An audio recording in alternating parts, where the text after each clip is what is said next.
Welcome to the Industrial Athletic Trainers Society Continuing Education Program On-Demand series. We're excited to have you join us and dive into this tailored content created just for you. Whether you're looking to expand your knowledge, sharpen your skills, or stay current with the latest industry insights, you've come to the right place. Our On-Demand series allows you to learn at your own pace, anytime, anywhere. Stick around until the end for important instructions on how to claim your on-demand continuing education credit. Thanks for choosing the Industrial Athletic Trainers Society. Let's get started. Dr. Michael Chapman, the chair and director of the School of Athletic Training at Spalding University.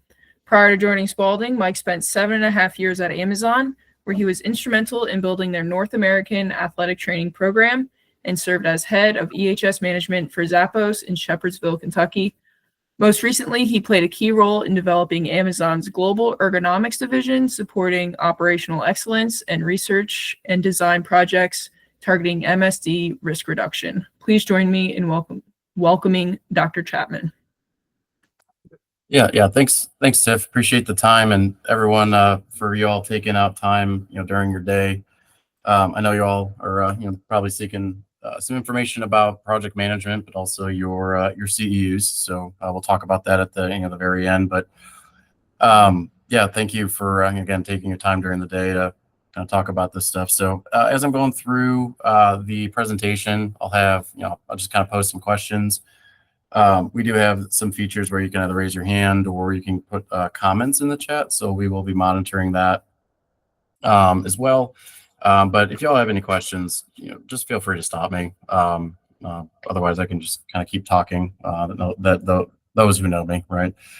So today, our IATS team put together a presentation here about project management. And I know us as athletic trainers, I think you're going to find that we've learned a lot of the main skills associated with project management. But what I'm going to try and do is kind of give you some connections between the education we've had, maybe some of the things that you've been doing already, and then from there, give you some advice on some of the things that I've worked with, and I'll explain that here in a second. So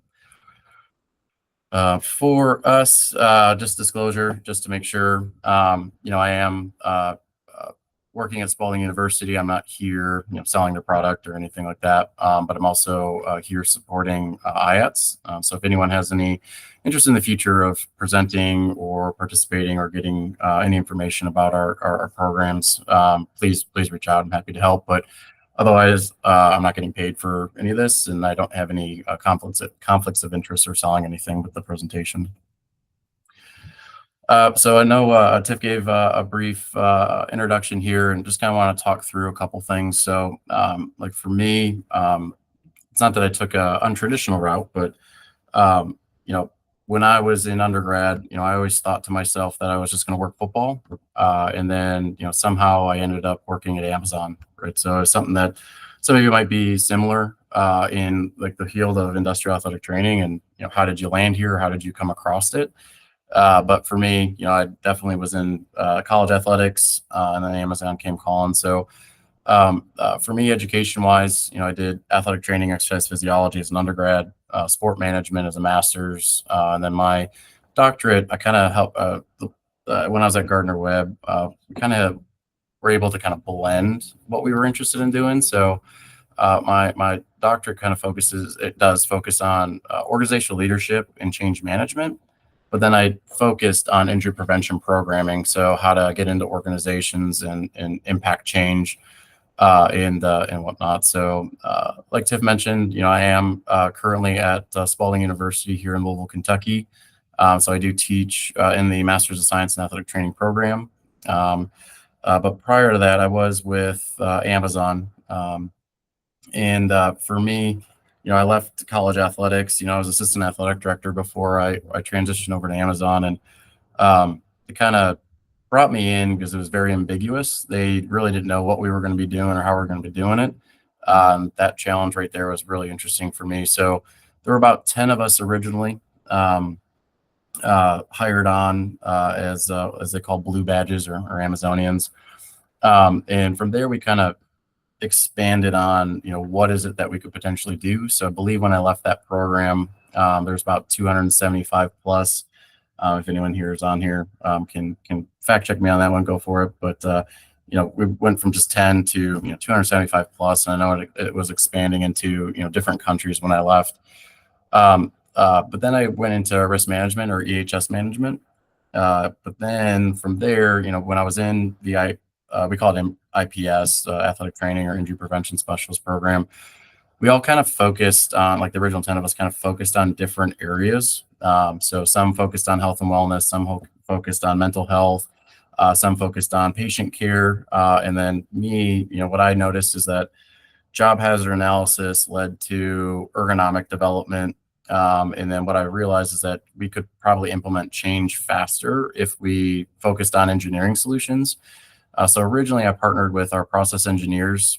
So engineers who were designed, like they're not truly industrial engineers, but the folks who were making changes, or the leadership, or the warehousing that we were working with, those leaders, and first started training them on, like, take a look at how the human body moves and understand if we can increase human efficiency, how could we potentially speed them up, but also make them much safer in what we're working with. So with that, I got a couple examples I'll bring up here. But formal training wise, like, I've gone through lean principles, Six Sigma, systems thinking, quality improvement, and action research training.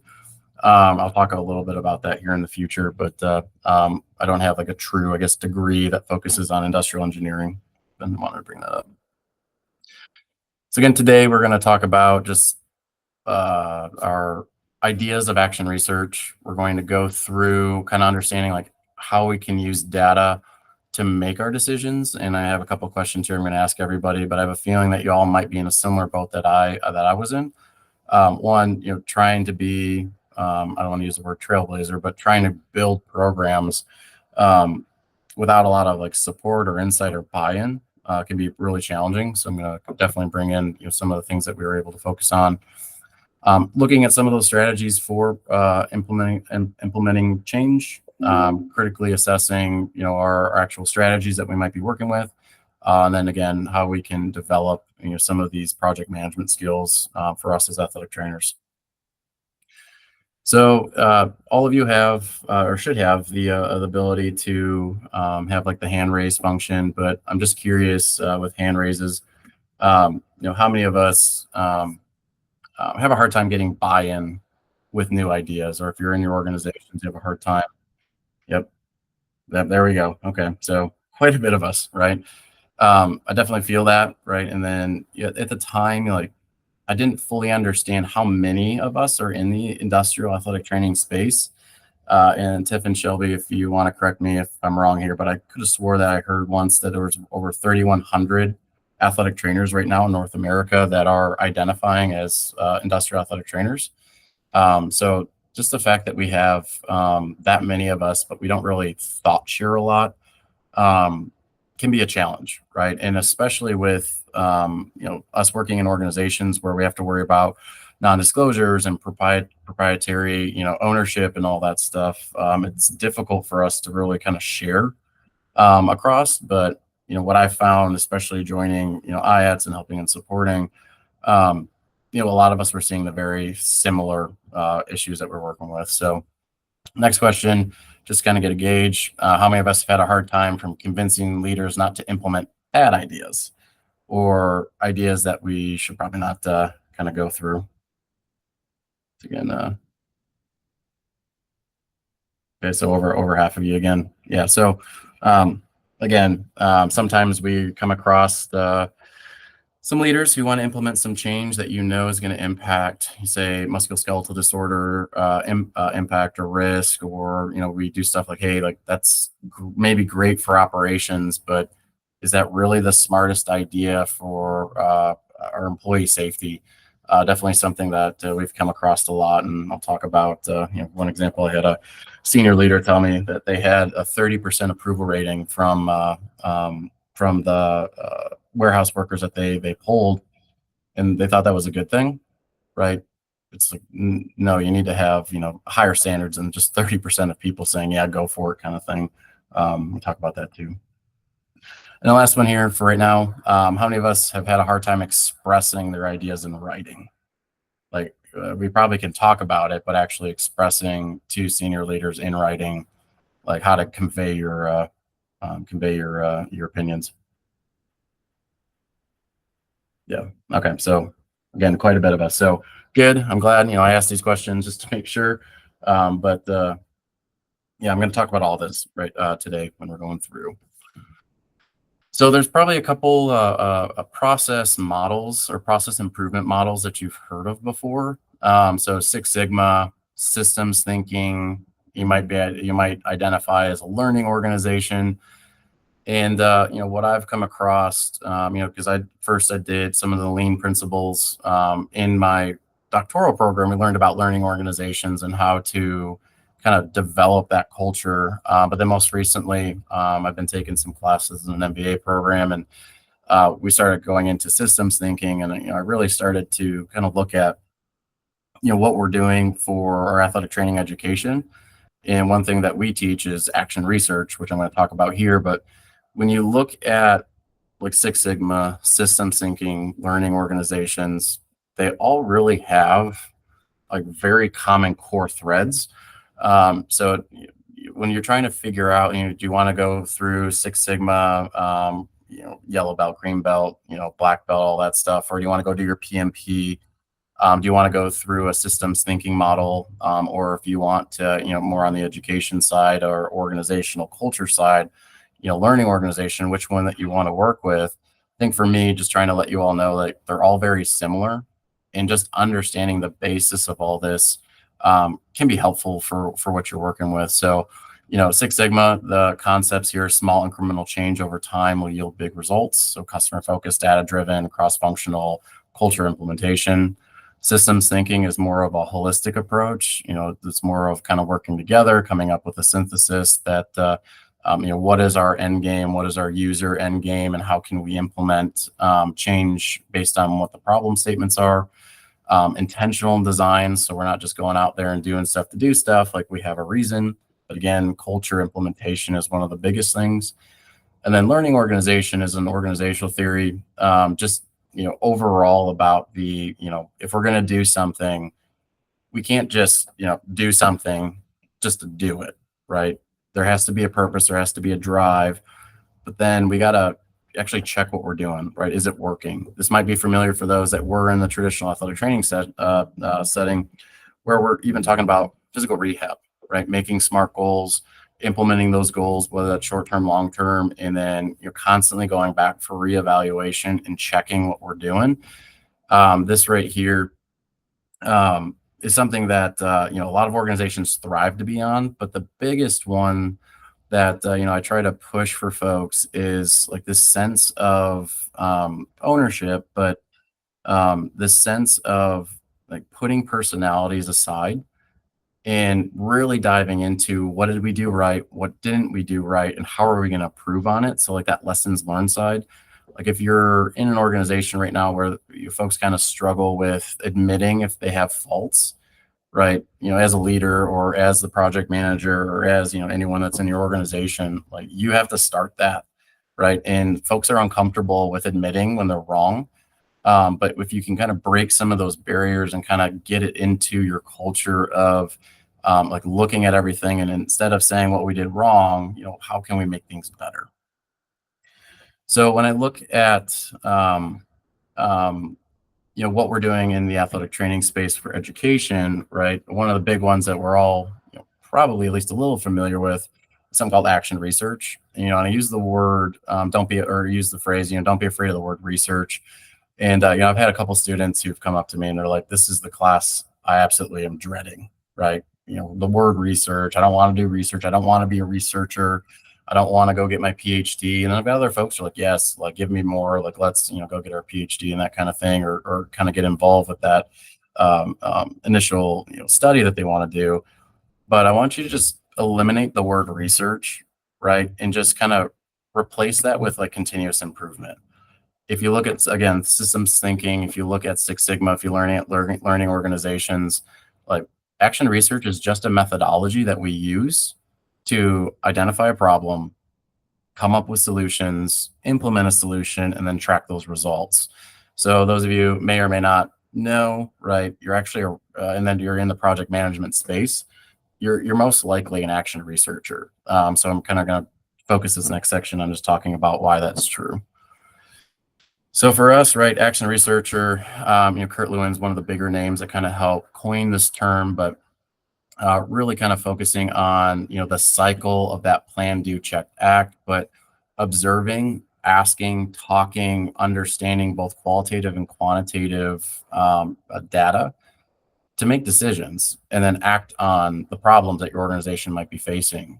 So action research, it does engage in the development process and systematical thinking. So if you talk about everything else we just talked about, or again, if you're trying to figure out, do I need to go through Six Sigma? Do I need to go through that? I always encourage folks to, help pad their resumes, but you're most likely already doing this information. And one of the things that I've been kind of really eye-opening to me is, I did a sport management master's, but that really focused on like how to be an athletic director, how to be, head of sports medicine, how you can focus on that. But for me, taking some additional MBA courses right now, I was already doing a lot of it. Like these courses, it might just be the program I'm in, but I find the classes really easy because for the last, especially when I was at Amazon, the 7.5 years I was working, I was doing action research. I was doing all these system thinking models. Like I was doing a lot of this. It's just putting formal definitions to what we're already doing. And again, that's kind of like my goal for you all to kind of let you all know that you're already most likely doing this if you're at any level of project management. So with action research, there's kind of two sides to it. You've got the quantitative and qualitative. So quantitative is going to be your objective science. So what are your facts? What is your data? How do you explain what you're seeing? That's not necessarily like 100% foolproof, but something that's a little bit more validated and reliable. And we can generalize this data based on how many people are exposed, or we're going to talk about injury rates here in a minute, but a lot of that is like more of the objective science, where qualitative, the naturalistic inquiry, understanding how people think, but also how they interpret things. So I'm sure all of you have gone through something where someone thinks they have the best idea ever, and then once it's out in the field, whether it's with you, with your workers, or anyone like that, you're like, who even came up with this? Right. And then there's other times where you do have an amazing project or amazing goal or a major, MSD reduction project, and people just don't understand, like, why do I care about this? And that's something that I know I've come across a couple of times, and getting buy-in and persuading people is definitely something that we have to focus on. And I'll cover that here at the end. But really, it's just trying to use both quantitative and qualitative to understand where you need to go, and then having data to drive and persuade folks. So again, with that cycle, it's collecting data, analyzing data, communicating your outcomes, taking action, and designing when it comes to action research. But I also put two things on the side here when it comes to the systems thinking, if that's what you're familiar with, the PDCA cycle, right, where you're kind of going through all of these kind of come the same.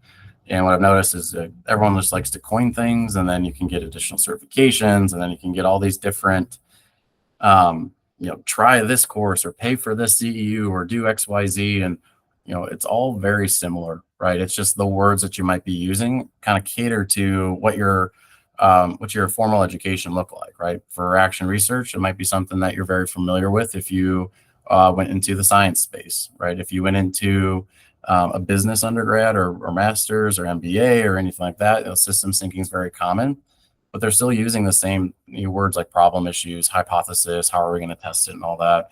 And then again, with the PDCA, which I think a lot of us are familiar with right now, it's just having a plan for what you're working with. So I know these are a little bit small, but when we're looking at action research, right, it's again kind of breaking it into 5 different buckets, right? So what is our research and design? Like, how are we diving into? Couple times, some projects that I've worked on, we just weren't able to get the buy-in that we needed, so I had to go in and actually do a true lit review, right? I think for one example I have. I had to dive in. I think I found like 18 research articles that showed like what we were trying to do was going to be beneficial. But then I had seen it was like, well, how does this impact our bottom line? How is this going to have an ROI, or how is this going to impact our actual injuries? And one of the biggest challenges in our field right now is, how do you tell somebody, unless it's a complete elimination, like how do you tell somebody that yes, my solution truly did prevent 80%, 70%, or sometimes just 25% of injuries? Because we are changing constantly. Or if you're in the realm of corporate life, like they're constantly implementing change, and that's even harder to balance, where you make one change and then someone over here makes another change, and are we actually talking to each other? Are we actually blending, our responsibilities together? But when we're going through data collection, right, again, it's the interviewing, the observing, quantitative data I'm going to talk about more, actually getting into your data analysis. So if you're all looking for like an additional training or program or something, I do recommend like Excel. So Microsoft does have a couple, Excel certifications. You can do a lot, right, with Excel. And I had very little training with Excel before I went into Amazon. We used, SPSS, IBM, or IBM's SPSS, statistics software. So you just put your data in and spit everything out for you. But when you go in these organizations, like Excel is going to be something that's going to be very common for everybody. And you can do quite a bit of analysis with just Excel, especially if your organizations don't want to buy those quality trainers or SPSS or any of the other programs that you might want to work with, because they are, expensive at the end of the day. Reporting out. So I know some organizations, they want something called white papers. They want one pagers. Some folks want true presentations. They want a blend of both writing and pictures. When I was at Amazon, what I found, like everybody wanted a white paper or a one pager, where you put all your thoughts on paper. I'm going to talk about the structure at the very end here, but you put your thoughts on paper, and then people read it, and then they either get it or they don't. So when I was in the project management space for global engineering, we actually started implementing PowerPoint slides.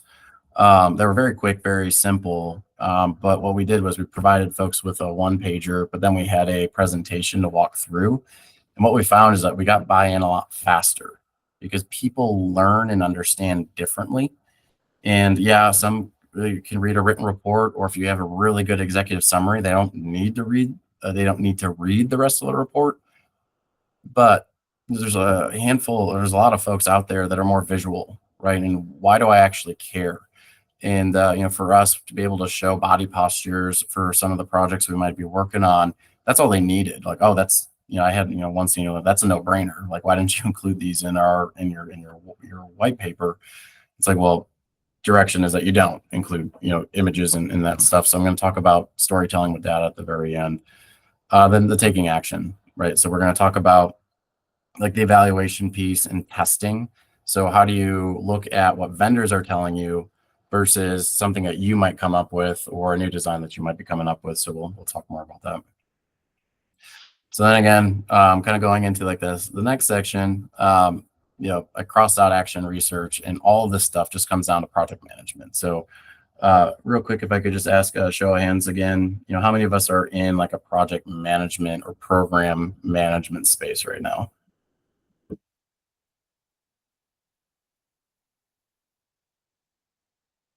Oh, good. So quite a bit of us. Okay, so good. So I'm not just making some of this stuff up, right? So you're all going to be hopefully familiar with some of it, but yeah, it's something they're going to work with. So some of the basics, right? We've got project management in general, so core principles. Ownership is definitely something that I can't stress you all enough. And in the project management space, like a lot of folks in program management space, a lot of folks are told, you are the manager, you're not necessarily the doer. But for me, and what I recommend, especially when you're starting to build programs or get stuff up and off the ground, like the level of ownership and that blending of management versus doing is critical, right? There's been several times, and again, as with Amazon, with endless, I don't want to say endless amount of money, but a lot of money, where something wasn't going right. I could just get on a plane, show up at a site saying Denver, and just talk to people like, what is going on? Why is this not working? Right. Some of us might not have that luxury, but having a little bit more ownership in what you're doing, and then also helping and holding folks accountable. Right. So your goals and scope. I can't, I guess, stress you all enough like how important your scope of practice is going to be, because I'm sure all of us probably have an example here where they start with one initiative, then it turns into something else, and then it turns into something else, and oh, hey, someone over here is already working on something, so why are we doing dual efforts? Or we need this step first before we can even consider this, or hey, this project's going to launch in 2025, like we got to focus on all this stuff. And the scope creep can really bog us down and burn us out. So what I would say is hold true and fast. And I'm not saying not to be don't have like the ability to pivot, but you really need to understand like what are your goals and responsibilities for this specific project. Otherwise, it's not going to be successful. And I've seen that over and over again. At one point, I had over 22 projects I was managing. So those that understand like true project management or PMP, like really, it's the goal is maybe 2 or 3. Right. So for me, trying to manage 22, it was definitely a challenge. This is before we really expanded into, the conglomerate that is global ergonomics for Amazon now. But when you look at like how we were successful, it was that level of ownership and just not giving up, or we ask questions. So again, focusing on that overall goal of what we're trying to accomplish. But then the other one is just being realistic. And it might be easy for me to sit here and say like, well, my manager is not giving me realistic deadlines or timelines or milestones, or they say that they want to launch something in 6 months, and you're like, I don't even think it's possible to get data collection in 6 months. Right. This is where like I hope that you all kind of get into like that habit of saying like, hey, this isn't realistic. It is if you get X, Y, and Z. So one of the greatest things I had, a senior leader when I first started, kind of pulled me aside. We were in a meeting, and I told him like, hey, I don't think this is a really good idea because of X, Y, and Z. And he didn't really care about the fact that I didn't like a project. Like he told me, he's like, Mike, don't tell me no. Tell me everything you need to be a yes. And then your leaders and your owners and everyone who's helping and supporting you, or even your leaders who are telling you to do this stuff, they can make that decision if that's worth the time or the resources that might be required for it. And I've used that principle, ever since. So that was probably back in 2016 when this individual told me this.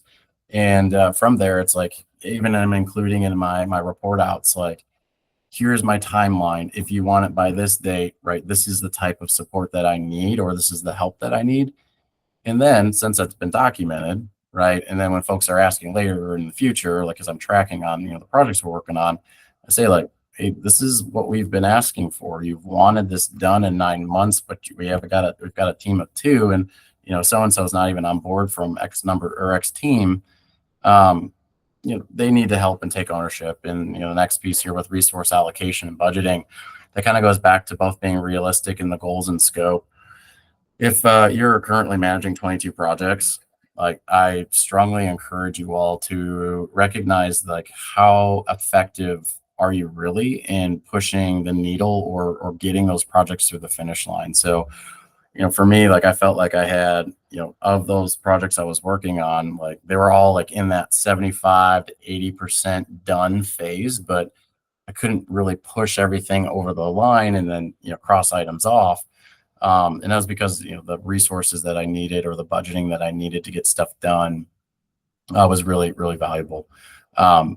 Risk management here, definitely something that I think I need to challenge everybody to think creatively. So when I say risk management, like if you're not all doing like risks to your projects, and think about this as holistic as you can, right? So if you're coming up with only like 3 or 4 risks to getting your project done, I don't think you're being creative, right? So let's look at individual workers. Let's look at leaders. Let's look at costs. Let's look at supply chain. Let's look at, this whole slew of things that might be out of your control. and documenting those things can help you potentially in the future, because you've thought through like, hey, like this, if this ever got out to the news, like how is that going to be handled? Right. You know, whenever I'm working with, you know, folks or students here now, I always tell them like, you know, when you guys are out there and if you're wearing, you know, our gear or you're wearing or representing an organization, just your rule of thumb should always be like, you know, if Wave 3, which is our local news, you know, got a hold of this, how is this going to be reported? Right. So that's also a lens that you could potentially work with, knowing like, hey, you've got this risk. Like, what is the risk if we don't do anything? Right. And I know that kind of spoke a little bit louder for some of the projects that I worked with. And then the last piece here, like listen to your organization, the end users and creative thinkers. There are problems in your organization right now where people have solutions, right? They know how to fix it. And especially your end users. So when I say end user, like your warehouse workers, your assembly line workers, your people who are doing the specific work or task you're trying to impact, talk to them, right? If you're not talking to them, or if you're just sending a survey out in hopes that they actually fill it out, because to be honest, unless it's like only 2 to 3 minutes, you're probably not going to, right? I'll talk about that here in the future, but and then talk to your leaders. So you're going to most likely have different levels of leaders who are responsible for your operations. And if you're not talking to all of those levels, right, you might be missing something. Because then they also might have like, hey, like we could potentially implement XYZ, but don't forget about upflow and downflow, or you know, the process before, the process after. What I mean by that, I think a good example, you know, when I first started, I was responsible for job hazard analysis. So some of you that are in the accommodation space or in the physical demand space right now, you know, we took a look. I was given a document that said that in this facility, we've got 36 jobs. So I went through, it took me probably a couple months to do it, but I actually identified over 120 different job functions related to the 36 that, you know, was originally provided. So the fact that one, we can expand that. So this isn't an accommodations lecture, but you know, in the future, I'd take a look at your physical demand summaries and how you could potentially break that up.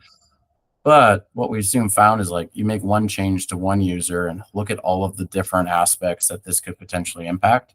And how do we find a lot of those? You know, I was talking to folks, right? And some of us, you might be thinking, I don't have the time to do that, but do you really have the time not to, right? Are you going to be wasting your time in the future or kind of spinning your wheels in the mud if you're not taking ownership? And then the leadership side, again, I have leadership listed on here twice. So if you're kind of in that project management / senior management or leadership position where you're helping folks who are executing this stuff, right? Your vision and purpose, you know, might be something that, you know, you might be reading that's on just a piece of paper, like our vision is to, or our mission statement is this, or the purpose of this is to. You know, I really encourage you all to actually take that stuff seriously and like hold to your purpose or your vision of why you have these specific projects, or why you even have your entire division in your organization who are working towards these goals. And I do that for 2 reasons. I say that for 2 reasons. One, direction. So you're going to have a whole bunch of folks with a whole different slew of experiences, whether they're brand new in project management, brand new in their positions, or they've got 15, 20, 30 years of experience. Everybody, like not everybody's going to be on that same page, but at least we know the direction that we're going. That can be helpful for just culture management. But when it comes to purpose, you know, one of the things that I always, you know, kind of, and even to this day, you know, whether that I was in any position I was with Amazon or now with teaching, you know, I ask like, is this actually going to align with our purpose? And if it's not, then why are we doing it? Right? If what we're taking ownership in does not meet our vision or our objectives to make change in our organization, like why are we even doing it in the first place? Roles and responsibilities. This probably the next page I'm going to bring up is probably going to be one of the best for you all to kind of understand why it's important. Building a team approach to implementing evidence-based solutions, right? So you got to have this team that all kind of works together with roles and responsibilities with communication. So when I first saw this, I was like, oh, great. This is, you know, it's important, but, you know, are people really going to hold true?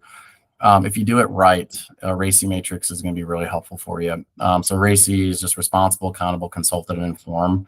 Like make a list of everybody that you can who you think needs to be informed, consulted, held accountable, or truly responsible for certain actions in your project. Because what you're going to do is when you're sharing this with your senior leaders, right, they're going to be people, especially if you're in a really large organization like I was, you just got people coming out of the woodworks like, oh, I was never consulted on this, I never consulted on that. It's like, well, actually, like this individual was, and it's, their role and responsibility was to, us to tell them what's going on, and then you're, to report out to your group, or, you talk to senior leaders, and you ask like, who should I be including on this, and they don't. It kind of takes a little bit of that responsibility away from you, right? Where it's like, hey, like this document's out there, it's available, it's been reviewed, it's been approved, and yeah, did I forget somebody? Sorry, we can change that, but it changes the narrative from how dare you not include us to, hey, this was a true oversight mistake. We had other folks who were working with this. Let's please, make some of those changes. So steps here, right? And I have on the very top slide, I just snipped the action research, but, identifying your problems, investigate your solution, implement change, and do a post-mortem. If you don't have a plan, once you implement on who's going to help with either scaling or who's going to make sure that what you implement, whether that's a new education program or a new engineering solution or a new, you name it, who's going to follow up 3 months, 30 days, 60 days, 90 days, or maybe just a year later to make sure like what you've implemented is truly actually happening. A lot of times, I made assumptions that things were going to happen. But if you don't kind of take that ownership and assign a person to be that responsible for actually going through that plan, do, check, and then act, but the check piece, you could come up with the greatest program in the world. But if it's relying on you individually to execute at like such a high level, but then once you ask other folks to do it for you, or you ask other divisions to do it for you, or ask other people across the country to do it for you, you got to make sure that they're actually doing it to the quality that you need to be successful. So again, we've talked about identifying problems and solutions, and I'll kind of keep giving you some more examples here. So this QR code will take you to one of the websites that you can kind of pull some of the injury trends in North America. But some of the data that you might be familiar with is just our first aid incident rates, recordable incident rates, lost time, restricted time, and then our ergonomic and task job analysis. These are kind of the realm that I've worked in. I'm sure other folks have some other ideas out there. But for us, one question I like to pose to everybody is like, have you looked at public health data, right? So not just what your organization is working with, not just what OSHA is putting out there, but what are your county, state, and federal public health agencies putting out there? And what I mean by that is, let's look at like the opioid crisis in different states, in different regions, in different counties. Unfortunately, Kentucky is one of those that is very, very high in the opioid crisis. But when you look at some of the injury trends you might be working with, if you're also looking at public health data or county data, because it's all accessible, right? We all can access some of the access that stuff. You might find that there might be cultural or there might be different like lenses that you need to look at when you're trying to look at your own first aid recordable lost time recordable rates, because there might be an impact, right? Even just a good example of if you're working on a global scale. One, I made a big mistake with ergonomics, and I couldn't figure out why for the longest time. But when I was using something called digital human modeling, I kept getting like these just outrageous numbers. I'm like, I don't understand what I'm doing wrong. Well, it turns out with Siemens digital human modeling system, I was using Germany anthropometrics instead of North American. They're taller and leaner versus Americans, unfortunately, are a little bit shorter and a little bit larger. But it took me a while to figure out like what I was doing wrong with my data. But I bring that up to say that there were a couple times where I was helping out with Japan, or I was helping out with Mexico, or I was helping out with EU. And what we found is that there's just different cultural changes, right?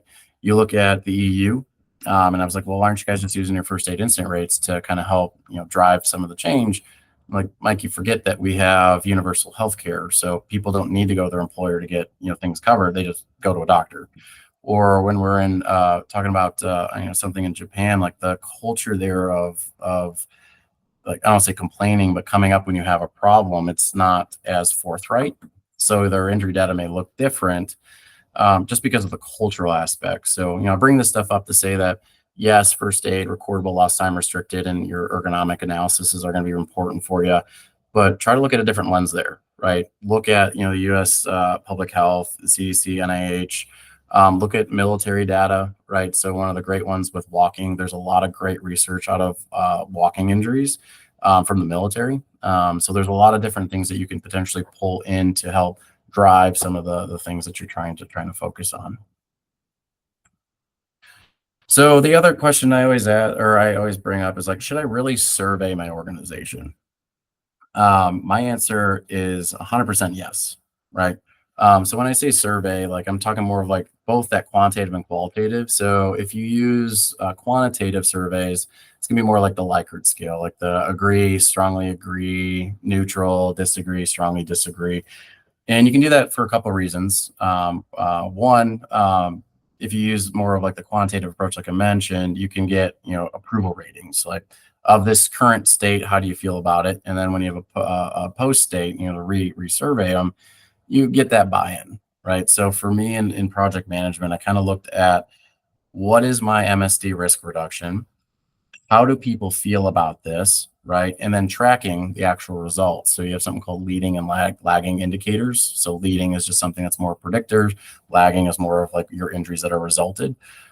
So looking at those different types of data points just helps strengthen, right? There's nothing wrong with getting out there. And then one fact that I always bring up to folks is, if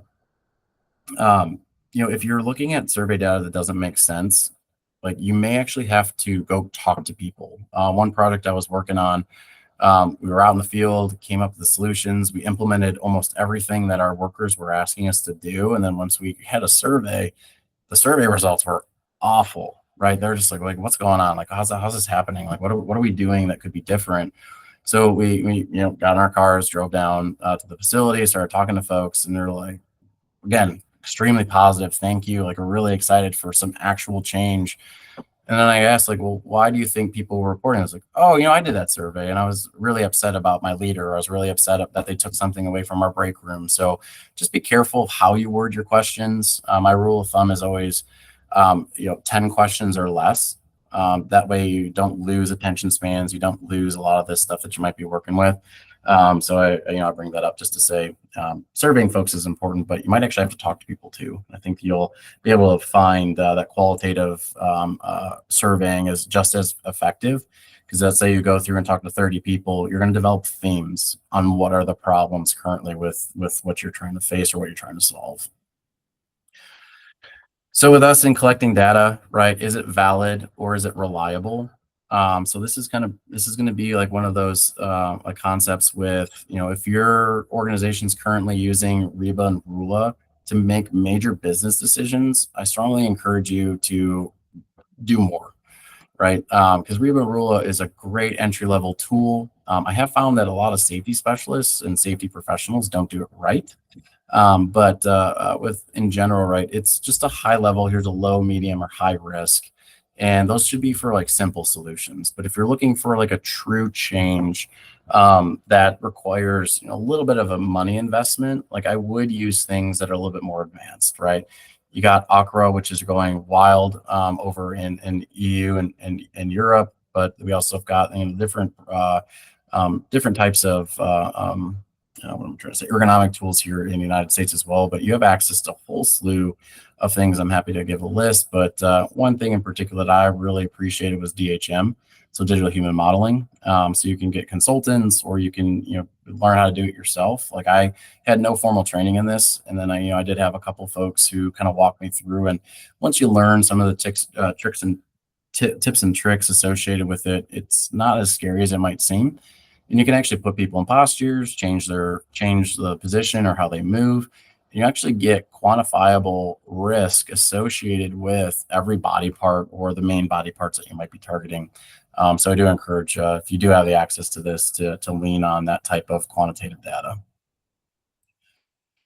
So understanding your risk, right? What is your accessible? Again, talking about leading and lagging indicators. So, what's predictive? What leading is more predictive and can influence change. Lagging is your output. So, one thing that I really want to encourage everybody, right? Like if you're out there saying this job's unsafe, or people are saying to you this job's unsafe, or the other side of no one was injured in this process, so it has to be safe. Like it's not a problem. Why are we focusing on this?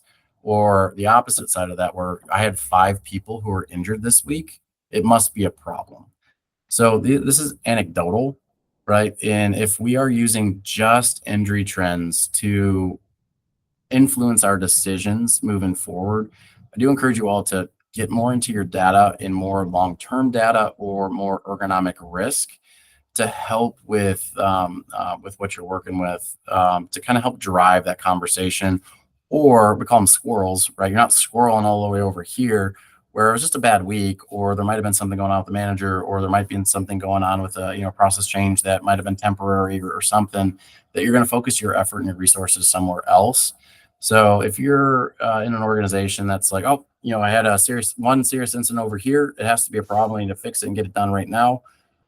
Look at the whole picture, right? Go back again to the systems model, or the Six Sigma model, or the learning organization model, to really kind of help you drive, like, is this what I really need to be investing my resources on? Or do I know that this process over here is causing a consistent 1 to 2 a week, instead of, a spike here and there? You're going to get spikes. It's going to happen.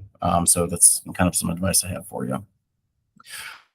There are some computer visioning softwares out there that I really like that are validated. So, for example, 3Motion AI, you've got one with Tameki's okay. They use your Reba Rula. You've got a couple others out there that are really popping up. One's in SEER, INSEER, where they're using more advanced ergonomic tools to do predictive models just with a video. And that's more of a scalable solution for you to kind of upload a video and kind of give you some quantitative data. But if you're looking like, I have to move fast, right? You might have to invest in either consultants or computer visioning softwares to kind of help you do this stuff fast, right? That is, I think a lot of us might be in that position where we are forced to move pretty fast. So try and leverage some of the resources that are out there. And then my other thing, like, does your organization have like a risk matrix or a risk assessment tool? So a lot of organizations might have their own. I remember just, at the time, I felt like I was solid with ergonomics, but, I came across somebody that was working at Ford or Toyota, and they started talking about like this risk assessment and ergonomics tool, and they're going on. It's like, well, how do you not know about this? I'm like, I've never heard of this before. Individual organizations do create their own risk matrices or their own risk assessment tools. And what we found, after we were talking about it a little bit more, that was the Ford or Toyota specific tool.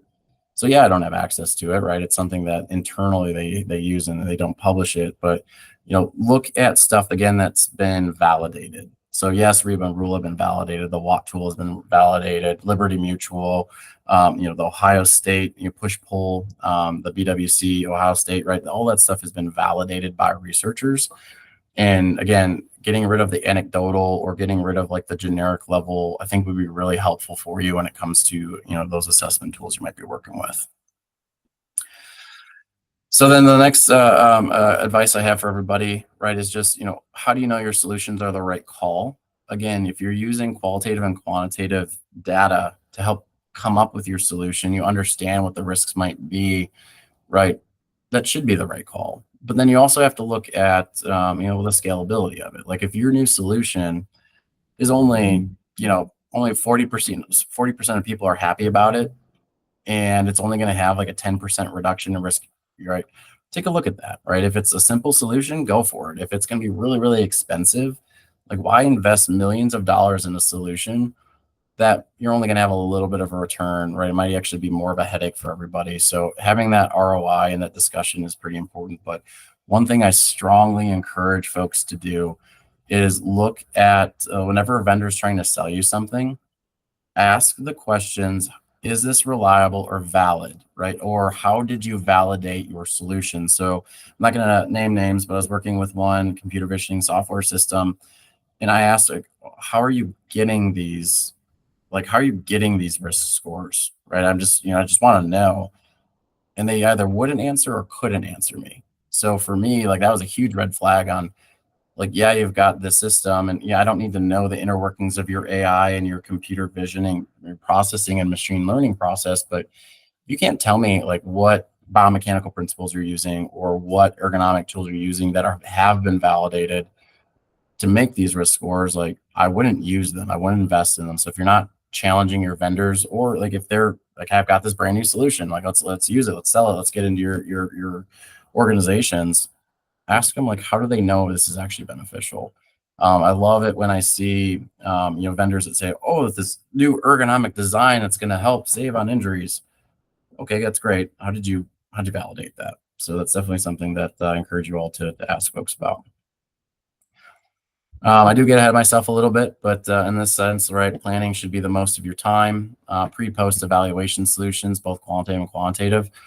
Again, I mentioned that, but for survey results, I just wanted to throw out there, like, the 80-20 principle. Like, you see 80-20 a lot in the different disciplines that you might be working in, but you just know in the back of your mind that no matter how hard you work, no matter how great a solution is, you're going to have a small percent of the population that either doesn't care or doesn't believe you.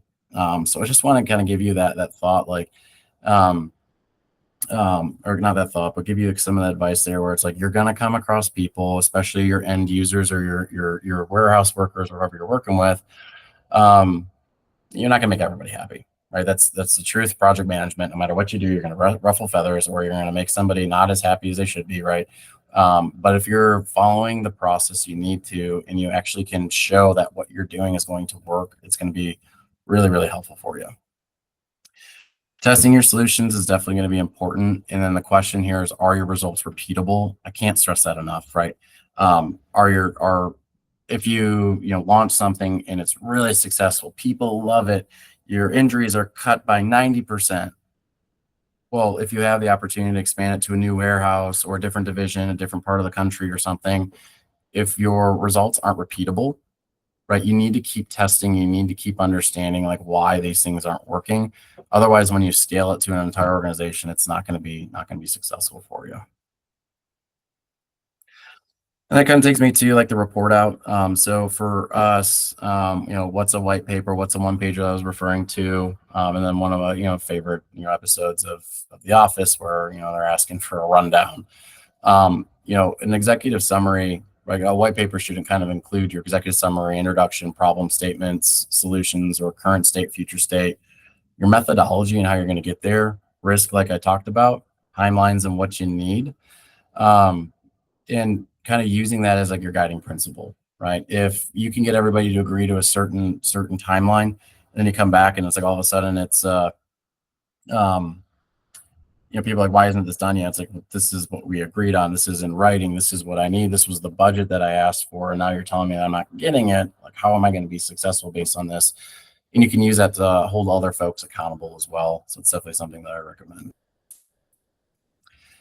So that was storytelling. So taking a look at the time, what I can do. I know this stuff is kind of high level, but I'll go through it pretty fast, and I'll provide this this slide deck for you, because there's going to be some resources that I ask that you read through. But if you're struggling with trying to get folks on board with your with like selling, or trying to let them know like why what you're doing is important, storytelling with data is definitely something that is pretty important. So data isn't memorable.